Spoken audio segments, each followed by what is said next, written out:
What's up guys? Welcome back to my channel. You are watching New Light Pets. I'm Stephanie, this is Zuko, and today we are going to be talking about pet ferrets and just the overall basics of what it's like to have a pet ferret and help you decide whether or not one of these crazy guys is right for you. So to start off, we should probably hone in on what exactly is a ferret. There's a lot of misconceptions that a ferret is a rodent, and that is actually not true. Ferrets are part of the Mustelidae family, which includes badgers, otters, and skunks. Unlike rodents, ferrets are also obligate carnivores, which means that their digestive systems are only adapted to just eat meat, not plant matter at all. They are designed to eat fresh prey meat. This can include muscle tissue, organs, and bone. Now, this is a big reason why to really consider a ferret's diet, especially with a lot of kibble being the main source of nutrition for ferrets. However, I feel very strongly that a raw diet is the best way to go for these guys, especially considering all the health issues that they face. Ferrets do vary in size just depending on whether or not they are neutered, male or female. Females generally are about 1 to 3.5 pounds and about 18 inches long from nose to tail. Males are generally between 2 and 3.5 pounds and approximately 22 inches long from nose to tail. And unaltered males can be much larger, even weighing up to 6 pounds. In the wintertime, ferrets notoriously do put on a bit more weight, and they can even put on up to 40% of their own body weight and then dropping that in the springtime. One of the biggest cons about owning a pet ferret, in my opinion, is that they generally have very short lifespans. The average for a ferret is about 5 to 7 years. A lot of this has to do with diet and the fact that they have a lot of health concerns. A lot of ferrets are prone to insulinoma, adrenal disease, and cancer. I do feel, however, that switching over to a raw diet can help prevent these things. However, I am not a vet, and I do recommend you do a lot of your own research. But if you are considering getting a pet ferret, just keep in mind that they are prone to these health issues. I think one of the biggest questions that are often asked about pet ferrets is whether or not they stink.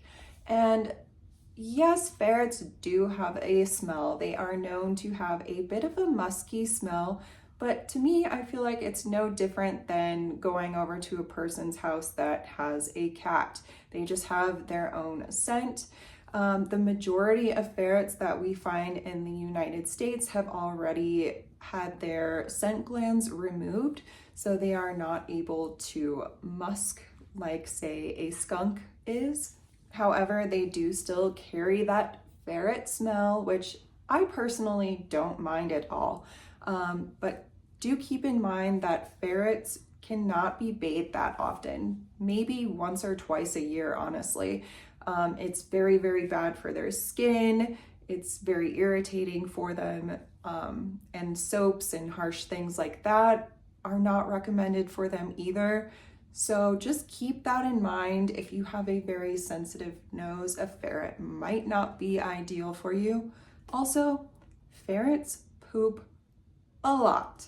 And let's face it, poop stinks. So just keep in mind that you will be dealing with a lot of ferret poop. And if you have more than one ferret, that's even more. Another big thing to mention about ferrets is that there's a lot of upfront costs for the ferret itself. Ferrets typically are about $400 to $500 at places like Petco right now. I would really recommend looking into adoption. I am a huge advocate for adoption. There's always usually ferrets on places like Craigslist or different rescues. So that's a good way to look into getting a ferret, likely for a lower price as well. Then there's going to be the ferret's cage. So something like the Ferret Nation is going to be a rather expensive upfront cost as well. You'll need bedding, blankets, food, water dishes, toys, etc., etc. So it really is quite an expensive upfront cost. And then you have to keep in mind that these guys, especially with their health concerns, you're going to need to set aside some money for an exotic vet as well. Yearly exams are very important for these guys. They also need vaccinations. And at some point or another in your ferret's lifetime, it is very likely that you will end up needing medical care. Also, if you're considering getting a pet ferret, you should definitely be considering getting at least 2 ferrets. Ferrets are extremely social animals, and it is much better for their overall well-being to either be kept in pairs, if not groups. Although ferrets sleep 18 hours a day, they are incredibly active animals in their waking hours, and they love to play, and there's no better toy for a ferret than another ferret. Also, with this level of activity being in mind, it is important for me to mention that a ferret cannot exist simply in a cage its whole life. A ferret needs room to free roam and play at least 6 hours a day. If you can dedicate a room to a ferret, that is awesome. That's what I do here. We had a little office nook in our house that we converted into the ferret room. So they are never locked up in their cage, although it is still in there. The only time I lock them in there is if I need to clean, and then they have access to that space at all times. Otherwise, people even let them free roam in their house. Just make sure you are ferret proofing. Ferrets are extremely smart. They are escape artists, and they will get themselves into trouble. So it's really important to make sure there is nothing that can harm them or get them into bad situations. Something else I'm often asked is whether or not ferrets can be potty trained. Ferrets are very intelligent, and yes, there are definitely ways that you can reward them for going potty in the right places, in litter boxes or potty pads. What I like to do is find the corner of their ferret room where they always like to go. Ferrets really like to back up into corners to go potty, and that is where I put their potty pad. And everywhere else that I don't want them to go, I put toys or blankets or bedding. So they have their one designated spot, and that is where they go. You may also be wondering whether or not ferrets bite. Well, ferrets have teeth, and yes, of course they can bite. However, this is usually a symptom of them being locked up and confined in a small enclosure. Allowing them that free roam and the ability to play usually deters from this need to bite. I have had ferrets in my past experience that were a bit more bitey than others. There is a way, however, to train this out of them. I recommend doing research if you do find yourself with a bit of a biter.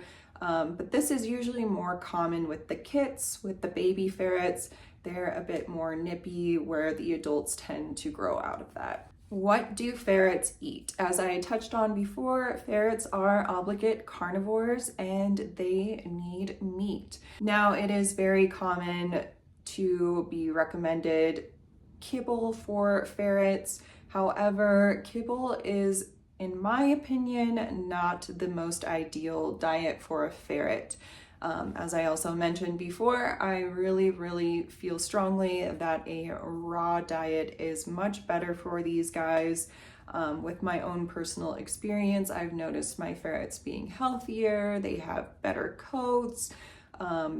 It's just overall more enriching for them as well. However, making the transition from kibble to raw is definitely a challenge.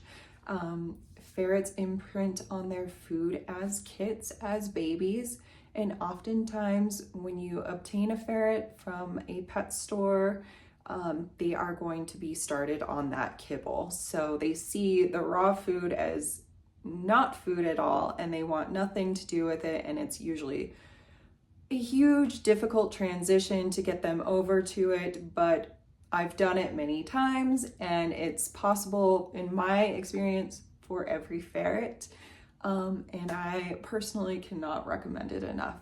However, raw feeding is very complex.